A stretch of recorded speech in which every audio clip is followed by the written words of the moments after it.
Bonsoir, merci d'être avec nous. Bienvenue dans le 20h de France 2. La trêve hivernale est entrée en vigueur aujourd'hui. Elle interdit toute expulsion. Mais bientôt, la loi fera une exception pour les squatteurs. Vous verrez dans notre reportage combien il est difficile parfois pour les propriétaires de récupérer leur appartement. C'est aujourd'hui le début de la trêve hivernale qui interdit toute expulsion de locataires.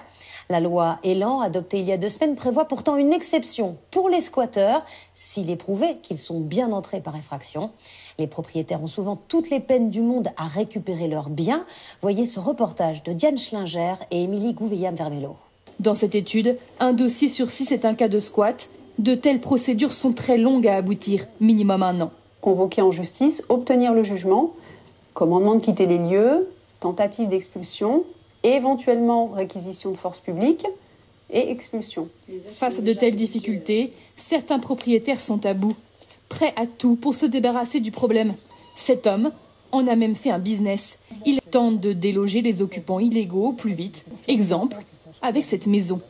En bon état, non squattée, elle vaudrait 230 000 €. À l'intérieur vivent 3 familles. Tout ça, il faut débarrasser, parce qu'il y en a beaucoup là.